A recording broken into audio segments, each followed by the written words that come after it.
তেলের দাম কমিয়ে দিয়েছি তো আমরা বলছি তেলের দাম কমলে আপনার ট্রান্সপোর্ট কস্ট কমবে, অর্থাৎ জিনিসপত্র রিফ্লেক্ট করে। বাংলাদেশের ওই টেন্ডেন্সি উপরের দিকে ওঠে আর নিচের দিকে নামে না, সেই এটা চলবে না, নামতে হবে।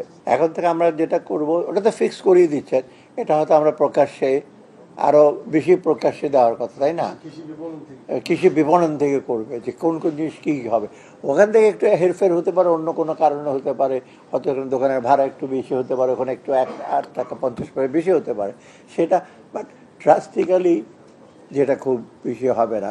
আরেকটা আমরা বলেছি যে আমরা দাম কোনো কারণে বাড়তে থাকে, কিন্তু কোনো কারণে যে ফিডের দাম কমে যায়, ট্রান্সপোর্টের দাম কমে যাবে। এখন তেলের দাম কমিয়ে দিয়েছি তো আমরা বলছি তেলের দাম কমলে আপনার ট্রান্সপোর্ট কস্ট কমবে, অর্থাৎ জিনিসপত্র রিফ্লেক্ট করে। বাংলাদেশের ওই টেন্ডেন্সি উপরের দিকে ওঠে আর নিচের দিকে নামে না, সেই এটা চলবে না, নামতে হবে। হ্যাঁ, আমি ক্যালিব্রেশনের কথা বলি ইংরেজিতে, বাংলাটা আমি বলতে পারলাম না। ক্যালিব্রেশন মানে সরকারের বয়স 20 দিনের উপরে কিছু হলো, এই সময়ের মধ্যে সার্বিকভাবে জিনিসপত্রের দাম নিয়ে আপনার কি মনে হয়?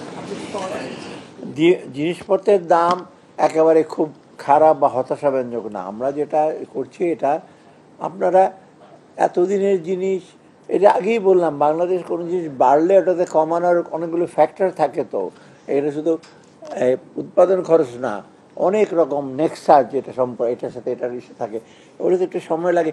তবে খুব খারাপ যে একেবারে তা না, যে হতাশায় কমে একদম লোকজন ইস্যু করতে পারছে না, সেটা আমি মনে করি না। আমার মনে হয় মোটামুটি সন্তোষজনক অবস্থা আছে। এটা যেন আরও সন্তোষজনক বেটার হলো, আর যেন সুখ হয়, লোকজন যেন আরো কমফোর্টেবল হয়, সেটা আমরা চেষ্টা করি। ট্যারিফ কমিশন থেকে পেঁয়াজ, আলু এবং ডিমের যে আমদানিতে শুল্ক কমানোর বিষয়টা কি এরকম?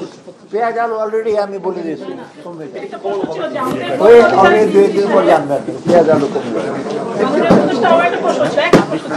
আমাদের ভোক্তা অধিকারী বিদেশ সাহেব প্রতিটা বাজার মনিটরিং করছে, কিন্তু প্রতিটা মূল্যেই দাম বেশি, কিন্তু উনি মনিটরিং করার পরেও তার চলে যাওয়ার পরে আবার সেই পণ্যগুলোর দাম বেড়ে যাচ্ছে। সেটা আমরা বলেছি, ব্যবসায়ীরা তো আমি বললাম না, ওরা ইন্টেলিজেন্ট, বেশ স্মার্ট লোক, ওরা চলে যায় তারপর বাড়িয়ে যায়, অনেক কারণ আছে। তো এইগুলো আমরা তাকে বলছি যে এখন স্থায়ীভাবে ভালোভাবে মনিটর যেটা করে, তারপরে এখন থেকে আমরা মনিটর করে না, মানে আমাদের আমরা যতটুকু কিন্তু কাজে করছি, জোর করে লোকজন করে